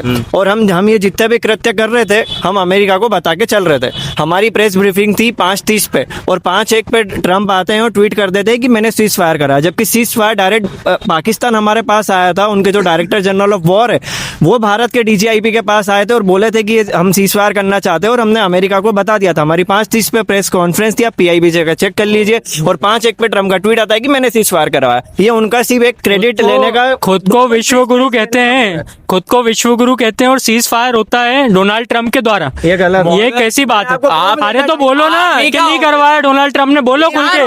अरे आप नहीं, आपके आका से बुलवाओ, आका से बुलवाओ अपने, तुम्हारे बोलने से क्या होगा? भारत के जब प्रधानमंत्री ने संसद में बोल दिया है कि किसी भी तीसरी ताकत ने सीज फायर नहीं करवाया है, तो भी कांग्रेस हम पे प्रश्न उठा रही है। और जबकि इस नोबेल पीस प्राइज के लिए जो डोनाल्ड ट्रंप है वो झूठे वादे करते जा रहे हैं। उन्होंने बोला है कि हमने 7 वॉरें रुकवाई है, जबकि वो सारे कृत्य गलत है। उनको सिर्फ नोबेल पीस प्राइज चाहिए और वो खुद के लिए बहुत, क्या बोलते हैं उसको अपन, जो खुद के लिए काम, खुदगर्ज, हाँ खुदगर्ज, या तो जो स्वार्थी है वो है, उनको नोबेल पीस प्राइज चाहिए, इसलिए वो ये सारी चीजें कर रहे हैं। और हमने जब पार्लियामेंट में बोल दिया कि कोई तीसरी ताकत ने सीज फायर नहीं करवाया, और मैंने आपको टाइमिंग के साथ ट्वीटिंग बताई, आप जाके चेक कर लीजिएगा, तो भी ये बोल रहे कि किसी तीसरे ने सीज फायर की बात का तुक मत निकालिए। जितने भी स्वयं सेवक इस देश में हैं, जितने भी लोग बात करते हैं राष्ट्र निर्माण की, उनको पहले अपनी गली का निर्माण करना चाहिए, फिर अपने मोहल्लों का, फिर अपने ग्राम का, फिर जिले का, फिर प्रदेश का, फिर राष्ट्र का। अब आपके मोहल्ले में कोई गड्ढा देखे, 11 साल से इनकी सरकार है,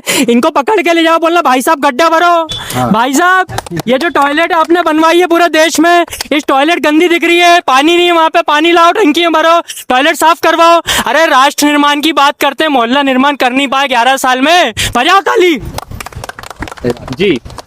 तो इनका सीधा कहना ये है कि देश को धर्म और फिर फालतू के विवादों से बचते हुए शिक्षा पे, स्वास्थ्य पे और निर्माण पे ध्यान देना चाहिए। ये निर्माण ये लोग अभी 11 साल में नहीं दे रहे हैं। तो इस पर मैं इनसे जानना चाहूंगा कि पहले भी जो गवर्नमेंट थी उन्होंने क्या निर्माण किया था और अभी क्या निर्माण चल रहा है इस क्षेत्र में। कि कौन से क्षेत्र में आप पूछ रहे हैं? शिक्षा के क्षेत्र में, स्वास्थ्य के क्षेत्र में, जिस तरह इन भाई साहब ने आरोप लगाए हैं क्षेत्र में। जी देखिए, सबसे पहले अगर हम देखें शिक्षा के क्षेत्र में, तो भारत सरकार एनईपी लेके आई है, न्यू एजुकेशन पॉलिसी 2020।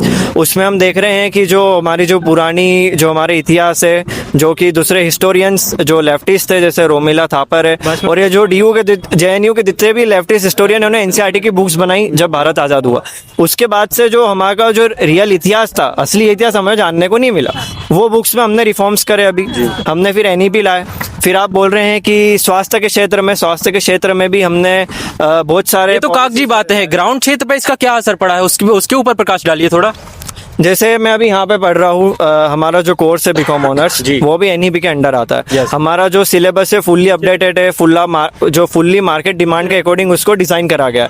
तो जैसे ही आप बीकॉम ऑनर्स कंप्लीट करते हैं तो आप जॉब लेने लायक हो जाते पूरे। जैसे आप दूसरी जगह देखेंगे जो एनईपी के अंडर्स नहीं आते हैं, जो सिलेबस जिनका मॉडिफाइड नहीं रहता है, वो बच्चों को फिर मास्टर्स भी करना पड़ता है जॉब लेने के लिए। पर आप देखेंगे एनईपी के अंडर जितनी भी चीज़ें आ रही है, उसमें जो कोर्स करिकुलम है बहुत अच्छी से अपडेट करा है हमारे जो एजुकेशन मिनिस्ट्री है उन्होंने। भारत बाकी देशों में शिक्षा के क्षेत्र में भी पीछे है, स्वास्थ्य के क्षेत्र में भी पीछे है, इंफ्रास्ट्रक्चर के क्षेत्र में भी पीछे है, धर्म में भी पीछे हो। हाँ, इतने क्षेत्रों में पीछे है। तो उस पर मैं इनसे पूछना चाहूंगा कि उसके क्या आयाम है, क्या क्षेत्र है, क्या मजबूरी है भारत की कि भारत आज भी आज़ादी के इतने साल बाद भी सबसे पीछे है, जबकि चाइना भी हमारे साथ इतना आगे बढ़ चुका है। जी देखिए, सबसे बड़ा कारण ये है कि जो राष्ट्र निर्माण की जो बात करते हैं, उस राष्ट्र निर्माण पे कभी काम होता ही नहीं। जो हमें बाहरी ताकत, राष्ट्र निर्माण का अर्थ क्या है, आप पहले ये समझाइए। राष्ट्र निर्माण का अर्थ ये होता है कि जो भारतीय नागरिक, वो चाहे किसी भी जाति, किसी भी धर्म हो, किसी भी वर्ग का हो, जिसका पहला और अंतिम उद्देश्य राष्ट्र के लिए हमेशा तत्पर रहना होता है, जो कि आरएसएस की विचारधारा ये नहीं सिखाती है। ये हमें जाति भेदभाव में, धार्मिक हिंसा में ही हमेशा पहले खड़ा कर देती है। अब मैं बात करूंगा इनके शिक्षा के क्षेत्र की। हाँ, शिक्षा के क्षेत्र में आप बताइए कि आरएसएस ने स्टूडेंट के लिए कितने प्रोटेस्ट किए? एक भी मेरे को बताइए। किसानों के लिए कितने इन्होंने आंदोलन किए, मुझे बताइए। देखिए, किसानों के लिए कितने प्रोटेस्ट किए, शिक्षा के क्षेत्र में कितने प्रोटेस्ट किए, शिक्षा बताइए जी। संघ परिवार के विभिन्न जो हैं वो शाखाएं हैं, जो अलग अलग लोगों के लिए अलग अलग कार्य क्षेत्रों में प्रोटेस्ट भी करती आई है, सत्ता के विरोध भी करती आई है, कार्य भी करती आई है। आपने किसानों की बात करी, राष्ट्रीय किसान संघ करके आरएसएस की एक शाखा है जो उसमें प्रोटेस्ट करती है। मजदूरों के लिए मजदूर संघ है। ऐसे ही अनेक जो है, एक ही वटवृक्ष की कई शाखाएं हैं जो विभिन्न क्षेत्रों में काम कर रही है। अगर यहाँ पे प्रोटेस्ट की बात हो रही है तो मैं याद दिलाना चाहूंगा 1942 जब क्विट इंडिया मूवमेंट, भारत छोड़ो आंदोलन हुआ था, उसमें संघ ने साथ क्यों नहीं दिया था, संघ उसमें शामिल क्यों नहीं हुआ था? जी बिल्कुल, सीधा सीधा उस समय विरोध किया गया था भारत छोड़ो आंदोलन का।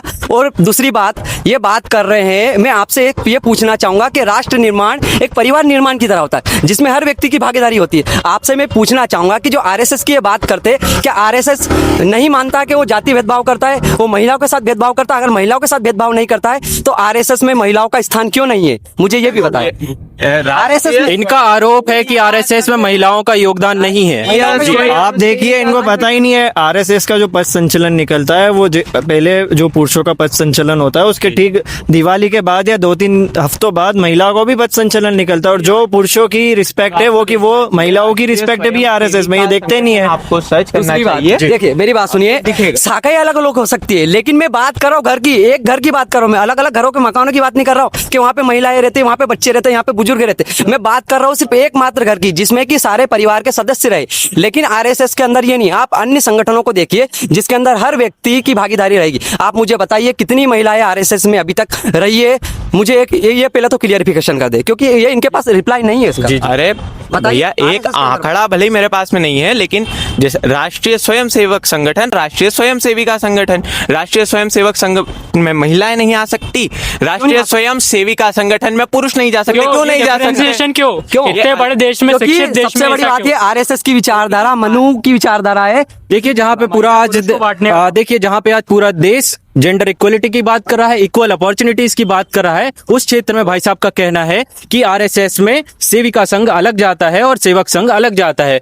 उसके क्या कारण है, उसके पीछे क्या कारण है, क्या इफेक्टिव कारण है, वो इनसे जानना वो चाहूंगा। मैं आपको बता देता हूँ, क्योंकि संघ की लगती है शाखाएं जिनमें होते हैं अलग अलग गतिविधियां जो एक ही आप पुरुषों को महिलाओं को, जैसे आर्मी की यूनिट्स होती है तो उसमें अलग अलग यूनिट्स है, जिस यूनिट में मेल है उसी यूनिट में फीमेल काम कैसे करेगी, मतलब करेगी उसी कार्य क्षेत्र में काम करती है, मगर यूनिट्स अलग अलग होती है। वैसे ही अलग अलग यूनिट्स है, स्वयं सेविकाओं की भी शाखा लग रही है संगठन में। आपको मैं एक चीज बता दूं, आप भारतीय सेना के साथ आरएसएस की तुलना बिल्कुल मत कीजिए, क्योंकि भारतीय सेना के कारण आज हम यहाँ खड़े, आरएसएस का और उसका बिल्कुल कंपैरिजन नहीं होना चाहिए। उदाहरण भारतीय सेना के साथ भारतीय सेना के साथ आरएसएस की तुलना मत कीजिए। अगर आरएसएस वाले कंपेयर करेंगे खुद को, अगर ये आज इनको एक एक करके बोलिए। आज इनको देखिए, ये अपनी तुलना भारतीय सेना के साथ करना चाह रहे हैं, समझिए। जिनका ये जबकि जो लोग जिनका आजादी में 1% का योगदान इन लोगों का नहीं। तुलना शब्द का प्रयोग किया किसने? आपने। हमने तो तुलना शब्द का प्रयोग किया किसने? आपने। अभी तक नहीं दिया हमने, ऐसे उदाहरण नहीं दिए। भारतीय सेना हमने भी तुलना कहाँ करी? एग्जाम्पल हमने दिया एक उदाहरण दिया है कि आर्मी आर्मी की तुलना नहीं करी है। और उदाहरण में भेद, आर्मी की जो यूनिट्स होती है उन्होंने उदाहरण दिया कि आर्मी की यूनिट्स में जैसे हाँ, पुरुष की यूनिट अलग होती है और फीमेल्स की यूनिट अलग होती है, उन्होंने वो एग्जाम्पल दिया, उन्होंने तुलना नहीं करी है। तुलना तो ये आप ऐसे किसने? आज तक ये लोग गए कभी किसी युद्ध में? युद्ध देखा है? युद्ध देखा? इंडो चाइना देखा वॉर कभी? देखा है। अरे देखा तो उसमें किया क्या तुम लोगों ने, ये तो बताओ। कर लिया। कभी लड़े हो तुम लोग जाके? तुम्हारे यहाँ कोई एक ऐसा तुम्हारे उसमें कांग्रेस वालों को जितनी भी जेलें हुई है सब पैलेस में हुई है। आगा खान पैलेस देख लीजिए आप, इनको कभी किसी ब्रिटिशर्स ने मारा नहीं है। आप देख लीजिए दूसरे जितने भी फ्रीडम फाइटर्स उन सबको मारा है, पर एक भी बता दीजिए गांधी जी पे लाठीचार्ज हुआ है, नेहरू जी पे लाठीचार्ज, ये सब ब्रिटिश, ये जितने भी ये सब यूनाइटेड किंगडम में जाके पड़े हैं और यूनाइटेड किंगडम के ये सारे अपने जो यहाँ पे देखिए सीधा आरोप इनका ये है कि जो महात्मा गांधी थे या फिर कांग्रेस गवर्नमेंट है वो की अंग्रेजों से मिली हुई थी, जबकि मैंने कहीं ये पढ़ा है कि सावरकर जी ये कहते थे, I don't have any hesitation to being with a friendly relationship with the British government. इस पर आपकी क्या विचारधारा है? देखिए, ये विदेशी जो लोग हमारे यहाँ आए थे जिन्होंने राज किया वो चलेगा, आरएसएस को छोड़ गए। मैं मानता हूँ डिवाइड एंड रूल की पॉलिसी आरएसएस ने हमारे देश में लाई है। भैया तो आरएसएस ने क्या डिवाइड एंड रूल आए थे वो संघ को नहीं छोड़ गए, क्योंकि संघ की संस्थापना केशव बलिराम हेडगेवार ने करी है। तुम्हारा कोई लड़ा है? कांग्रेस की स्थापना H.O. यूंग ने करी है। मेरी तो बात आप सुनो। वो देखिए कि जो अंग्रेजों का अधिकारी था, तो आज किसने ये किसको स्वतंत्रता छोड़ा ये सेनानियों देखिए। के साथ हेडगेवार की फोटो लगाते हैं, है ना। इनके किसी भी आरएसएस के किसी व्यक्ति ने कोई भी युद्ध लड़ा है क्या? इनसे मैं पूछना देखिए, मेरी चाहूंगा। बात सुनिए, अभी किसी युद्ध में वो इनका सीधा सीधा कहना ये है कि जैसे भारतीय सेना में लोग भर्ती होने जाते हैं वैसे आरएसएस के लोग आरएसएस की स्वयंसेवकों में ना होके वो आर्मी में भी तो भर्ती हो सकते हैं। जी बोलिए। नहीं, मैं आरएसएस पे टिप्पणी नहीं करना चाहूंगा, मैं उनकी एक दूसरी बात का उनका ही सवाल है ये, है ना। आप देख क्यों नहीं पा रहे हो? क्या आपने बोला कि आरएसएस के लोग आरएसएस में क्यों ज्वाइन हो रहे हैं, आर्मी में क्यों नहीं ज्वाइन हो रहे हैं? इनका ये कहना है कि इन्होंने आज तक कोई युद्ध क्यों नहीं लड़ा है, युद्ध आर्मी ही लड़ती है, इसलिए वो सवाल वहां पे घूम गया है। जी बोलिए। तो युद्ध तो आर्मी लड़ेगी, उसमें हम कैसे योगदान देंगे? आप बताइए, उनसे पूछिए। और आपने जैसा नहीं, कहा ये कि जो इनके स्वयं सेवक, एक सेकंड भैया, बस एक सेकंड। आपने जैसा कहा कि जो स्वयं सेवक हैं वो आर्मी में क्यों नहीं जाते, स्वयं सेवक क्यों बनते हैं, तो मेरा एक मित्र है जो बाल शाखा में मेरे साथ हमेशा से रहा, आज वो भारतीय सेना में पोस्टिंग हुई है उसकी, अभी उस ट्रेनिंग फेज में है वो। तो हाँ, स्वयं सेवक सेना में भी जाके इनके उत्तर से आप कितने सहमत हैं? अभी की बात नहीं कर रहा हूँ मैं, आजादी की बात कर रहा हूँ मैं, अभी की बात नहीं कर रहा हूँ। अभी तो जाहिर है, अभी लोग अभी जा रहे हैं, उसकी बात नहीं कर रहा, हम बात कर रहे हैं आजादी में कितनी लड़ रहे। हाँ, तो ये एक आपने अगर संघ से अगर किसी व्यक्ति को भारतीय सेना में पहुंचा दिया तो आप इसे बहुत बड़ी उपलब्धि मानेंगे। ऐसे हर संगठन के लोग पहुंचाएंगे क्या? आपने क्या आरएसएस के बेस पे उसको पहुंचाया? उसका एक भारतीय सेना के प्रति एक समर्पण था, देशभक्ति का जुनून था, इसलिए वो भारतीय सेना में जाके शामिल हुआ। उसका मतलब आप आरएसएस से मत जोड़िए। आरएसएस देशभक्त नहीं है, बिल्कुल नहीं है, मैं नहीं मानता। भाई साहब का सीधा सीधा आरोप ये है कि जो राष्ट्रीय स्वयंसेवक संघ है, जो कि राष्ट्र निर्माण का दावा करता है, राष्ट्र हित का दावा करता है, सामाजिक हित का दावा करता है, संस्कृति की सुरक्षा का दावा करता है, वो देशद्रोही है। जी देखिए, अगर आप देखेंगे तो जो संघ माइक्रो लेवल पे भी बहुत अच्छे से काम करता है। अगर हम देखेंगे एक बच्चे का जो पालन पोषण और जो संस्कार देते हैं वो घर से ही दिया जाता है। अगर हम विद्यार्थी का जीवन विद्यालय में देखेंगे तो वहाँ पे उसकी पढ़ाई लिखाई चलती है। तो अगर हम देखेंगे कि जो घर से संस्कार हमारे जो माता पिता देते हैं वो अगर आरएसएस के अंडर है, जो उनकी आइडियोलॉजीज है वो हिंदू धर्म से ज़्यादा जुड़ी हुई है, तो अगर हम हमारे धर्म, अगर हमारे जो पेरेंट्स है वो अगर बच्चे को हिंदू धर्म के संस्कार दे रहे हैं तो इसमें क्या बुराई है? संस्कृति का ही तो संरक्षण है। वो जो लट ये लोग रखते हैं क्या उससे युद्ध लड़ने वाले हैं? पूछिए। मैं हिंदू धर्म की संस्कृति की बात कर रहा हूँ, इन्होंने बात करी हिंदू धर्म के संस्कृति की। मैं आज ये पूछना चाहूंगा कि केंद्र में भाजपा की सरकार है और आज आरएसएस अपना 100वां वर्षगांठ कंप्लीट कर चुकी है, लेकिन भारतीय संस्कृति को किस तरह से इन्होंने बचाया? आज आप देख लीजिए देवी अहिल्या विश्वविद्यालय में जो इंदौर में है, यहाँ पे आप देखेंगे कितने बच्चे आ रहे हैं भारतीय संस्कृति को पहन पा रहे हैं। आप उनसे पूछिए, आज भी वो विदेशी कल्चर को अपना रहे। क्या भारतीय संस्कृति को इन्होंने बचाने का काम किया?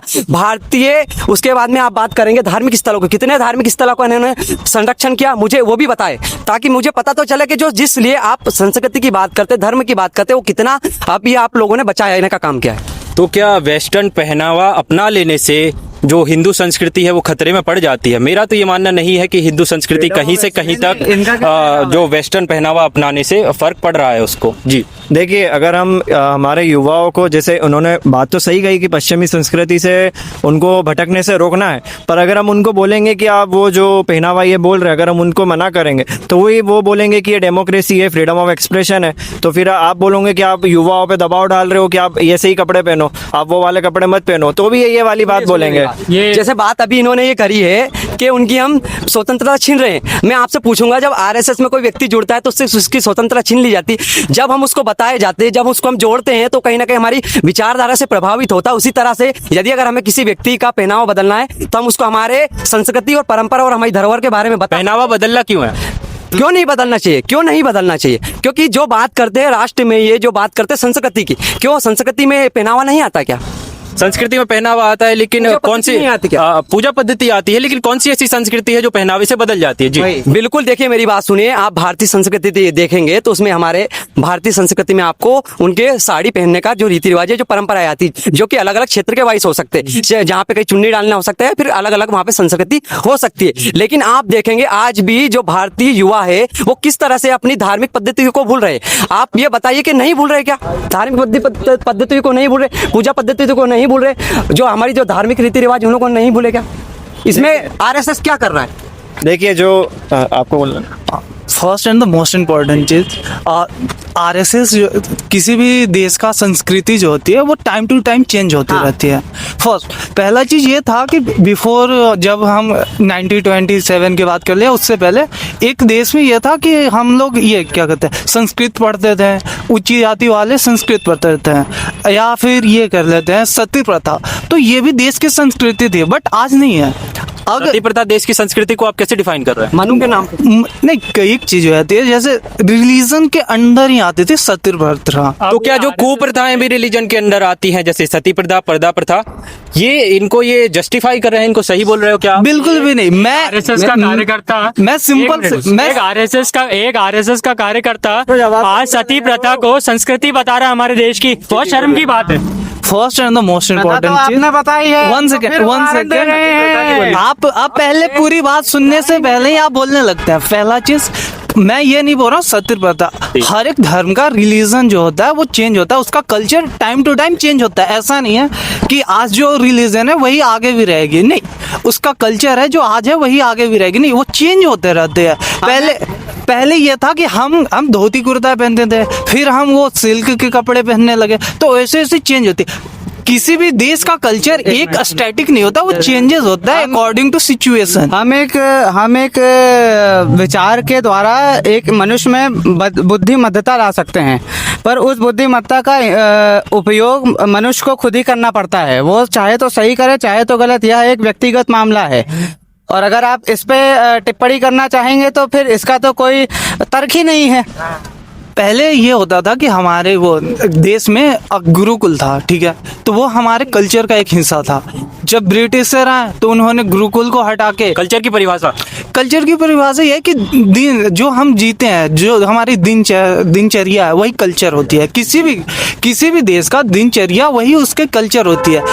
कल्चर किसी भी देश का कल्चर वो रिलीजन से इंटीग्रेट नहीं होता। वो हमारा कल्चर जो वही है, वही मुस्लिम का भी मुद्दे पे कल्चर आइए। है, वही बुद्ध का भी कल्चर, वही जैन का भी मुद्दे पे कल्चर। आइए। मुद्दा सिंपल है कि किसी भी कंट्री, जो भाई ने बोला कि हमारा कल्चर क्या पहनावे से संस्कृति बदल रही है, उनका सवाल ये है। बिल्कुल भी नहीं बदल रही है। संस्कृति हमारी, जो हमारे संस्कृति का सिंपल सा मतलब ये है, हमारा लाइफ सिंपल हो, हम अच्छे से जिए। क्या धोती पहनने से संस्कृति बच जाएगी? फिर भी आरएसएस क्यों अपने स्कूलों में हिंदी मीडियम ही रख रही, क्यों इंग्लिश मीडियम नहीं कर क्या रही? बात कर रहे हैं One भैया, second. इंग्लिश मीडियम भी है आरएसएस के स्कूलों में कौन सा भी। स्कूल है आपका? सरस्वती शिशु विद्या मंदिर खाचरोद, सरस्वती शिशु विद्या मंदिर उन्हेल, दोनों में इंग्लिश अच्छा, मीडियम। एक सवाल और मेरा साथियों से है कि ये कितने सालों से आरएसएस में, कितने साल से आप लोग आरएसएस में हो?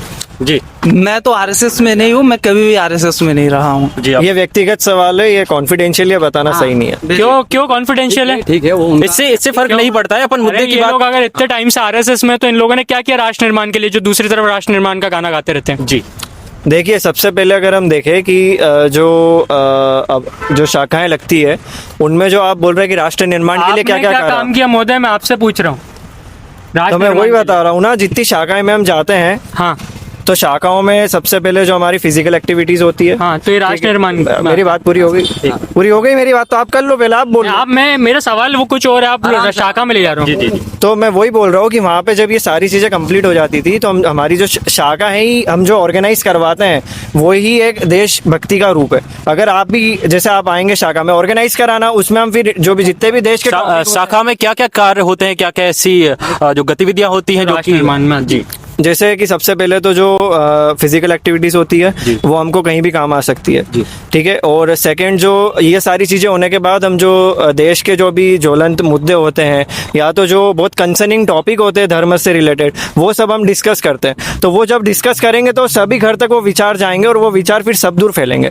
तो अगर हम एक शाखा भी ऑर्गेनाइज करते हैं, तो वो एक तरीके से धर्म को भी बचाता है और देश के विचारों को भी बचाता है। देखिए, तो क्या राष्ट्रीय स्वयंसेवक संघ नैतिक विचारधारा को प्रमोट करता है? परंतु आप तो बोल रहे थे कि वो देशद्रोही विचारधारा को प्रमोट करता है, हिंसक विचारधारा को प्रमोट करता है। एक धर्म का समर्थन करना, मैं इसलिए बोल रहा एक था, ऐसे देश में एक धर्म का समर्थन करते हैं, दूसरी तरफ उसी धर्म में मैंने जो बताया कि नशे को प्रमोट करना, गायों को कटवाना, ये सब इन्हीं के लोग आज काम कर रहे हैं। तो आप सीधा आरोप ये लगा रहे हैं कि राष्ट्रीय स्वयंसेवक संघ ही गायों को कटवाता है? सरकार किसकी है देश में? भारतीय जनता पार्टी की सरकार है। इन्हीं के लोग, एक तरफ तो हमारे बजरंग दल के जो साथी हैं, जिनका मैं सम्मान करता हूं कि वो अपने संगठन के प्रति वफादारी निभाते हुए एक तरफ गायों के ट्रक पकड़ रहे हैं, और ये इनके नेता बोलते हैं कि देश में गाय नहीं कट रही। अगर गाय नहीं कट रही तो पाकिस्तान से आए हुए गायों को पकड़ रहे हैं क्या? जी देखिए, इस पे जो इन्होंने जो ये पहले एक बीच में इनका सवाल ये है कि आपकी शाखाओं में गाय काटना सिखाया जाता है? नहीं, आज तक नहीं सिखाया ये तो हमको। तो फिर ये जिम्मेदारी उसको आप रोक क्यों नहीं रहे हैं? देखिए, ये है, सरकार तो आपकी है। सरकार तो हमारी, ये बात है, पर जैसे ये बहुत सारी हिडन जगहों पे चलता है, वहाँ पे सब ढूंढना है और ये सब करना है, तो वो बहुत बड़ा काम है। उससे रिलेटेड रूल्स एंड रेगुलेशन बनना चाहिए, इस बात का हम समर्थन करते हैं उनका। आप बीजेपी का समर्थन करते हैं या फिर राष्ट्रीय स्वयंसेवक संघ का? देखिए, BJP is the part of राष्ट्रीय स्वयंसेवक संघ। ये एक्सेप्ट ये देख, एक्सेप्ट जैसे किया है। एक पेड़ होता इन्होंने है, अपनाया एक्सेप्ट किया। उन्होंने अपनाया है कि राष्ट्रीय स्वयंसेवक संघ की बीजेपी उसकी शाखा है, ठीक है। सरकार भी जो है राष्ट्रीय स्वयंसेवक संघ की, इन्होंने ही कहा अभी कि मेरी सरकार है, ठीक है।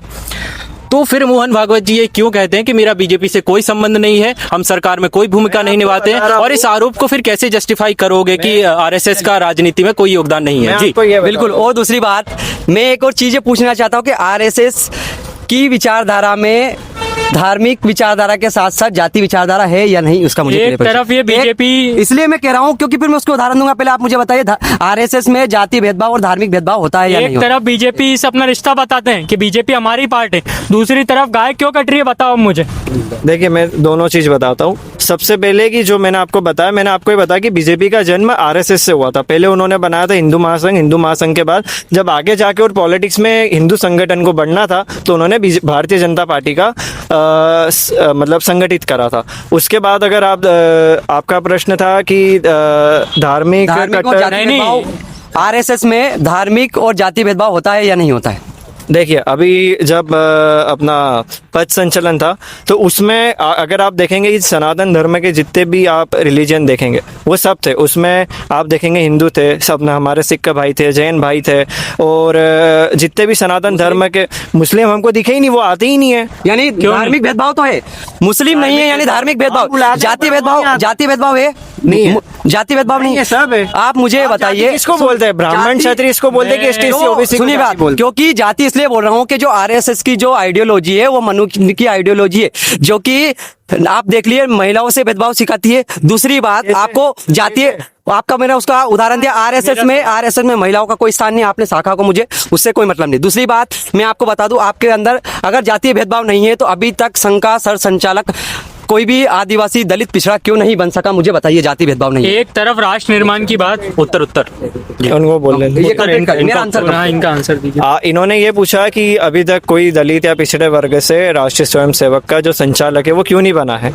तो उसमें जैसे हमारे जो प्रधानमंत्री या जो राष्ट्रपति का जैसे चयन होता है, वैसे ही संघ संचालक का भी वैसे ही चयन होता है। जिस पर सबसे ज्यादा वोट गिरते हैं उसका चयन हो जाता है। अब आपको मैं एक चीज बता दूं, अगर आरएसएस में आप कार्यकर्ता देखेंगे तो सबसे ज्यादा आप दलित वर्ग को देखेंगे, पिछड़े वर्गों को देखेंगे, उसके बाद में आप आदिवासियों को देखेंगे। अगर मेरा ये मानना है कि जो ब्राह्मण वर्ग है उससे कहीं ना कहीं ज्यादा आप संख्या बल देखेंगे तो वो एससी एसटी ओबीसी वर्ग के ही लोग आरएसएस में देखने को मिलेंगे। फिर आप बात कर रहे हैं वोट किसको मिल रहे हैं, किस आधार पे आप वोट दे रहे हैं, जो वहां पे उनको प्रमुखता के साथ नहीं दिया जाता है, उनको क्यों उनका आरएसएस का प्रमुख नहीं बनाया जाता है? इस सवाल पे आपको जोड़ना चाहेंगे? वोट चोर गद्दी छोड़, वोट चोर गद्दी। सवाल में ये मामला नहीं है, मामला ये बात मैं कर रहा हूँ कि आप नहीं मानते कि एससी एसटी ओबीसी वर्ग के लोग आरएसएस के कार्यकर्ता है?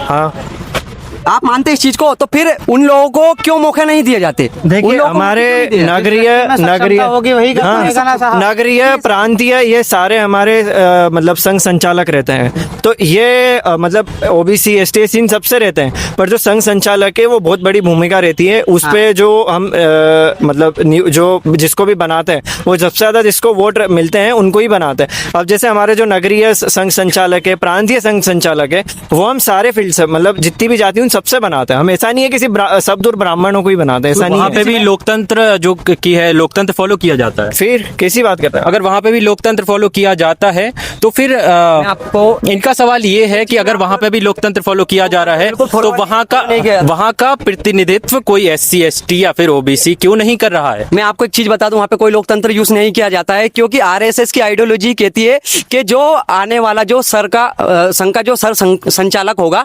वो जो रहेगा, जो उसको एक पर्ची लिख के देगा, उसमें जिसका नाम रहेगा वही संघ का प्रमुख रहता है। ये आप मानते हैं या नहीं मानते? आरएसएस की आइडियोलॉजी इसी पे काम करती कि नहीं करती? वो एक पर्ची लिख के देते हैं जो भी उस समय प्रमुख रहते हैं संघ के। जैसे अभी बात करेंगे मोहन भागवत जी की, वो अगर संघ के प्रमुख है, अगर वो किसी भी व्यक्ति का संघ का जो कार्यकर्ता है उसका अगर नाम लिखेंगे तो पूरा जो संघ के जितने भी कार्यकर्ता है उसी को अपना संघ का प्रमुख मानते हैं। इनकी जो मीटिंग्स होती है, मैं इनका जवाब दे रहा हूँ। इनकी जो मीटिंग्स होती है उसमें से जो एक कमेटी बनती है, तो कमेटी में वो लोग डिसाइड करते हैं कि कौन बनेगा। तो अब वो जैसे ही वो चिट्ठी पे लिखते हैं, फिर जो देखो जो सबसे बड़ा हेड है आखिरी में उसका डिसीजन रहता है कि कौन बनेगा। और उनको जो सबसे मतलब जो सबसे ठीक उस राइट टाइम और राइट प्लेस पे जो उनको सबसे उम्मीदवार जो सबसे अच्छा लगता है उसको वो चयन कर लेते हैं। ठीक है, ये तो हो गई चुनाव की बात। लेकिन हमारी जो बात जहाँ से शुरू हुई थी वो ये थी, ना हमें ये जानना है कि आरएसएस ने पहले क्या किया, ना हमें ये जानना है कि बीजेपी ने पहले क्या किया या फिर कांग्रेस ने पहले क्या किया। अभी वर्तमान में जब इनके 100 वर्ष पूरे हुए हैं, जब इनने अच्छे तरीके से एक अच्छे विजयदशमी के दिन इन्होंने जो पथ संचलन किया, जो सेलिब्रेशन किया, उसको आप किस नजरिए से देखते हैं? जी, वही मैं कहना चाह रहा हूँ कि आरएसएस जो बोलता है कि हम पूरे दुनिया के सबसे बड़े संगठन हैं, आप रस्तों पे पथ संचलन करके क्या दिखाना चाहते हैं? आपकी उद्देश्य क्या है? ये कम से कम भारतीयों को पता तो चले, ताकि वो लोग और जुड़े। हम उसको नहीं चाहते, लेकिन वो कम से कम बताए तो सही कि हमारा क्लियरिफिकेशन क्या है, हम चाहते क्या है। हम पथ संचलन का उद्देश्य क्या है? पथ संचलन का उद्देश्य सबसे पहला तो ये है कि जो हमारे जो सनातन धर्म के जो भी धर्मावलंबी जितने भी भाई बहन हैं वो कितने संगठित है, कितने लोग हैं वहाँ पे, कि और वो उनमें जो यूनिटी है वो दिखाने के लिए। यूनिटी से क्या सिर्फ हिंदू समाज में दिखाने का या फिर पूरे देश में यूनिटी?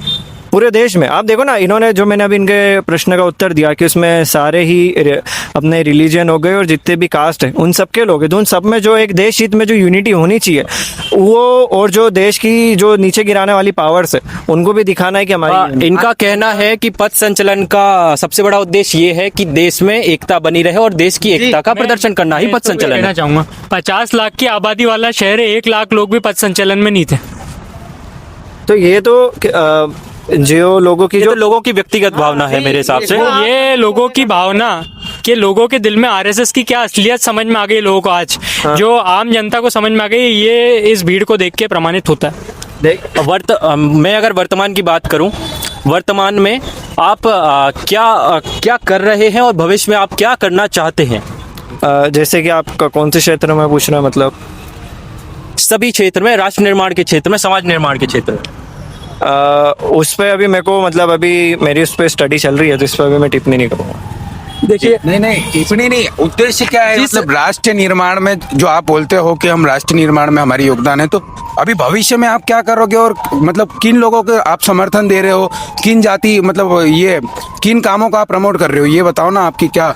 सबसे हमारा जो फॉरमोस्ट, जो शुरू से ही हमारा जो उद्देश्य है वो है कि हिंदू लोगों को, जो हमारे हिंदू भाई बहन हैं, उनको संगठित रखना, क्योंकि हम बहुत सारी जो बाहरी ताकतें हैं वो हिंदू लोगों को धर्मांतरण और उनको तोड़ना चाहती है। वो मैं उस पर आगे नहीं बोलूंगा, तो उस पर बहुत ज्यादा टॉपिक हो जाएगा। वही मैं कह रहा था तब से कि आरएसएस भारत में सिर्फ आतंकवाद और धार्मिक हिंसा भड़काने के लिए जानी जाती है। सुनिए, मैं वो चीज मैं आपको क्लियर कर दूं, वही चीज मैं आपको क्लियर कर दूं। बात इन्होंने करी हिंदू की, बात करी इन्होंने हिंदू की। क्या मैं आपको पूछना चाहता, अब्दुल कलाम एक भारतीय थे जिनका योगदान है, क्या आरएसएस उनको नहीं मानते? क्या आरएसएस बीजेपी ने ही बनाया अब्दुल कलाम को? हाँ, कांग्रेस ने बनाया? उनको नहीं मानेंगे आप? कांग्रेस ने बनाया किसी मुस्लिम को? मेरी बात सुनिए। महिला को बता दी। बात यहाँ पे कांग्रेस की नहीं हो रही है, यहाँ पे आरएसएस की हो रही है। बात नहीं कर रहा हूँ मैं, किसी राजनीति की बात नहीं कर रहा हूँ। मैं आपको पहले भी क्लियर करता हूँ, मैं भाजपा कांग्रेस, मुझे दोनों से मतलब नहीं। मेरा आपसे सीधा सवाल है, आप उस सवाल का जवाब दीजिए। हाँ, क्या कि एपीजे अब्दुल कलाम जितने भी मुस्लिम क्रांतिकारी रहे, जिनका भारत के इतिहास में क्रांति में हो, चाहे वो किसी भी क्षेत्र में हो, जिनका योगदान रहा है, आरएसएस उनको मानती है या नहीं मानती? मानती है। कब आरएसएस ने आप एक मेरे को कोई सा भी स्टेटमेंट बता दीजिए जिसमें मना कराओ कि हम नहीं मानते। आप जिस बात कर रहे हैं वही मैं बात आपको दोहरा रहा हूँ। आप चाहे टीपू सुल्तान को ले लिए, चाहे आप अब्दुल कलाम को ले लीजिए, चाहे आप माँ फातिमा शेख को ले लिए, एक भी कलाम कौन, फर्स्ट एजुकेशन मिनिस्टर की एपीजे अब्दुल कलाम, जो 11वें थे। नहीं पता है। देखिए, आरएसएस का तो पता नहीं, लेकिन भारत की पूरी जो जनता है, भारत के जो लोग हैं, वो हमेशा से उनके अनुयायी रहे हैं एपीजे अब्दुल कलाम के, और रहेंगे। जितने भी देश में स्वतंत्रता सेनानियों ने कार्य किया है, हम सब उनके कर्जदार हैं और हम सब उनको धन्यवाद देते हैं।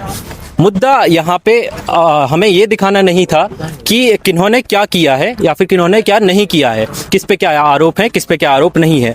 हमारा मुद्दा ये दिखाना था कि अभी वर्तमान में ये क्या करेंगे, भविष्य में ये क्या करेंगे, क्या धर्म की राजनीति से सब कुछ हो रहा है, क्या नहीं हो रहा है। ऐसे सवाल बहुत से आते जाते रहेंगे, परंतु बने रहिए मालवा बुल के साथ।